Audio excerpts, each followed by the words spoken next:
انشاءاللہ بہت جلد آپ امیر ترین لوگوں میں شمار کیے جاؤ گے۔ بہت سے لوگ کہتے ہیں ہم وظائف پڑھتے ہیں لیکن اثر نہیں کرتا، اثر نہ کیا تو پھر میں ذمہ دار، آپ کا ہاتھ میرا گریباں۔ انشاءاللہ آپ کے آنے والی نسلوں میں بھی خوشحالی، مال کی فراہی اور ہر انشاءاللہ قرضوں کا بوجھ کبھی نہیں آئے گا۔ اب اگر کوئی قرضہ ہوگا تو انشاءاللہ بہت جلد کاندھوں سے نہ کہنا وظیفے نے کام نہیں کیا، ایسا ہو ہی نہیں سکتا کہ یہ وظیفہ کام نہ کرے، ایسا ہو ہی نہیں سکتا، ناممکن۔ مال و دولت انشاءاللہ آپ کے پاس ایسی ایسی جگہوں سے آئے گا کہ آپ کو خود بھی پتہ نہیں ہوگا کہاں سے آ۔ چھوٹی سی آیت، انشاءاللہ چند ہی دن میں آپ کے قرضے بھی اتر جائیں گے، آپ پر مہنگائی کی جو بوجھ ہے، پریشانی ہے، وہ بھی ختم ہو جائے۔ وکفا وسلام علی عبادہ الذین اصطفیٰ، اما بعد فاعوذ باللہ من الشیطان الرجیم، بسم اللہ الرحمن الرحیم، السلام علیکم ورحمۃ اللہ وبرکاتہ۔ پیارے بھائیوں بہنوں، آج کل چونکہ زیادہ تر لوگ پریشان ہیں معاشی لحاظ سے، غربت ہے، مہنگائی ہے، ہر طرف پریشانی، قرضوں کے بوجھ میں پھنس گئے ہیں، اور اتنے قرض، مجھے اتنے میسج آتے ہیں کہ کوئی کہتا ہے مجھ پر کروڑوں قرض ہے، کوئی کہتا ہے مجھ پر لاکھوں قرض ہے۔ تو اس کا ایک ایسا انشاءاللہ بہت ہی آسان علاج، بہت ہی آسان وظیفہ آپ کو بتا دیتا ہوں۔ اجازت عام ہے، سورہ شورى کی ایک چھوٹی سی آیت، انشاءاللہ چند ہی دن میں آپ کے قرضے بھی اتر جائیں گے، آپ پر مہنگائی کی جو بوجھ ہے، پریشانی ہے، وہ بھی ختم ہو جائے گی، مال و دولت انشاءاللہ آپ کے پاس ایسی ایسی جگہوں سے آئے گا کہ آپ کو خود بھی پتہ نہیں ہوگا کہاں سے آ رہا ہے۔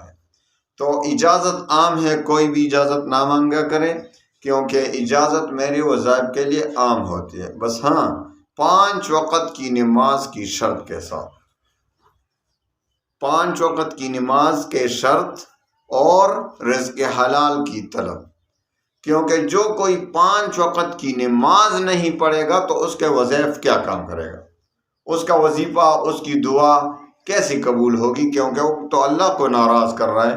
وظائف، دعائیں تو ہم اللہ سے مانگ رہے ہیں، وہ ہی قبول کرنے والا ہے۔ اب اللہ کو ہی ناراض کر رہے ہیں، نماز نہیں پڑھ رہے، تو وظیفہ کیا کام کرے گا، دعا کون قبول کرے گا؟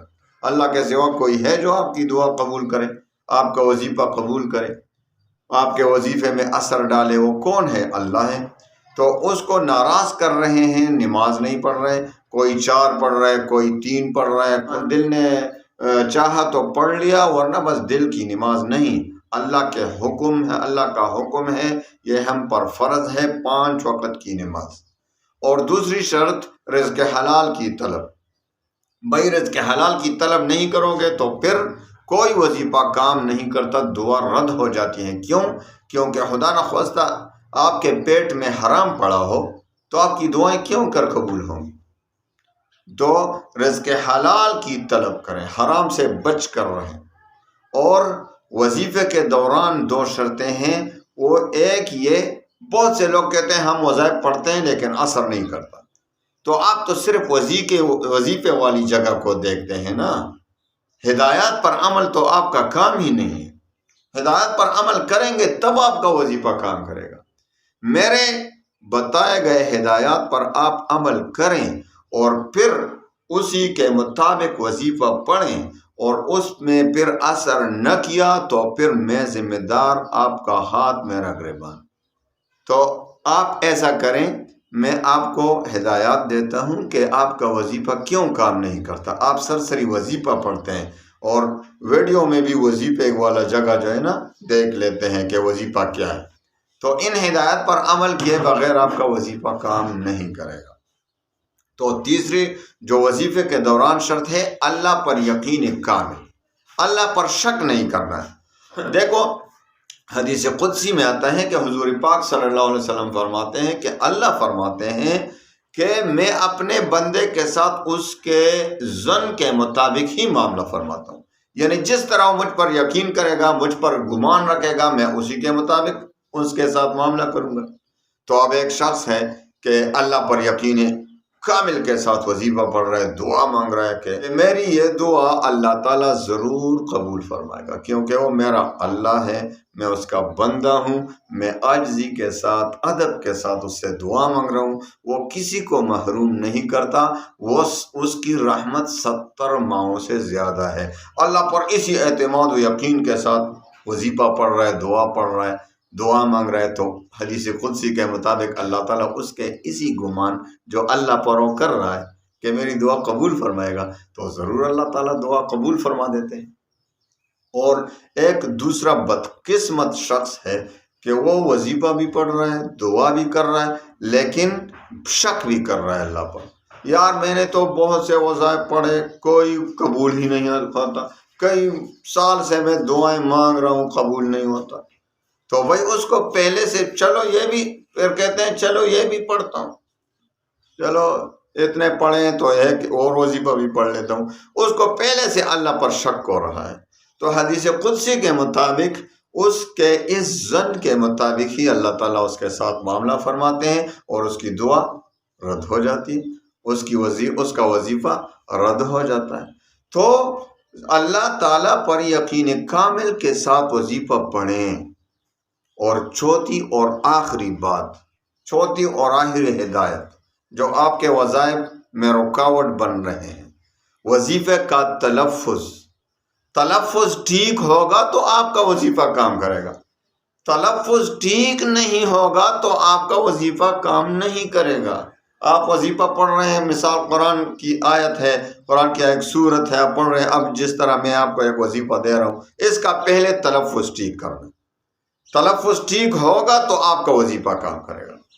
تو ان 4 شرائط کے ساتھ وظیفہ شروع کریں اور انشاءاللہ پھر دیکھیں کہ کس طرح آپ کا وظیفہ کام کرتا ہے۔ تیر بہدف انشاءاللہ آپ کے مشکل کا حل نکل آئے گا، آپ کو بند راستے سارے انشاءاللہ کھل جائیں گے۔ تو وظیفہ کیا ہے؟ ان شرائط پر عمل کرتے ہوئے وظیفہ پڑھنا ہے۔ پھر یہ نہ کہنا وظیفے نے کام نہیں کیا، ایسا ہو ہی نہیں سکتا کہ یہ وظیفہ کام نہ کرے، ایسا ہو ہی نہیں سکتا، ناممکن ہے کہ آپ یہ وظیفہ پڑھیں گے اور کام نہیں کرے گا، ایسا بالکل ناممکن ہے۔ میں ماننے کے لیے تیار نہیں ہوں کہ یہ وظیفہ پڑھیں گے اور کام نہیں کرے گا۔ وظیفہ کیا ہے؟ آپ نے روزانہ صلاۃ فجر کے بعد اور عصر کے بعد صرف 70 بار یہ چھوٹی سی آیت، سورہ شورى کی آیت نمبر 12، اعوذ باللہ من الشیطان الرجیم، بسم اللہ الرحمن الرحیم، لہ مقالید السماوات والارض یبسط الرزق لمن یشاء ویقدر انہ بکل شیء علیم۔ تو اس آیت کو 70 بار فجر کی نماز کے بعد اور 70 بار عصر کی نماز کے بعد پڑھنا ہے۔ تو ویسے تو وظیفہ 40 دن مسلسل کریں، لیکن 40 دن سے پہلے آپ کے تمام رکاوٹیں دور ہونا شروع ہو جائیں گی۔ لیکن آپ نے اگر زندگی کا معمول ہی بنا لیا تو انشاءاللہ آپ کے آنے والی نسلوں میں بھی خوشحالی، مال کی فراہی اور ہر طرف سے سکون اطمینان ہوگا انشاءاللہ۔ قرضوں کا بوجھ کبھی نہیں آئے گا۔ اب اگر کوئی قرضہ ہوگا تو انشاءاللہ بہت جلد کندھوں سے اتر جائے گا۔ تو اس پر عمل کریں۔ لہو مقالید السماوات والارض یبسط انہ بکل شیء علیم، آیت نمبر 12 سورۃ الشورى کی آیت نمبر 12 ہے۔ تو اس کو صحیح تلفظ، اول سب سے پہلے آپ کا کام یہ ہے کہ اس کا تلفظ ٹھیک کریں، کسی قاری، اور اگر عورت ہو کسی قاریہ کے ساتھ یا کسی محرم قاری کے ساتھ ٹھیک کریں۔ اس کے بعد میرے ہدایات پر عمل کرتے ہوئے آپ نے اس وظیفے کو پڑھنا ہے انشاءاللہ۔ اول و آخر 7 بار، 3 بار، 7 بار یا 11 بار درود شریف بھی پڑھنا ہے۔ تو انشاءاللہ بہت جلد آپ امیر ترین لوگوں میں شمار کیے جاؤ گے۔ اللہ تعالیٰ تمام مسلمانوں کی پریشانیاں، غموم کو خوشیوں میں بدل دے۔ وآخر دعوانا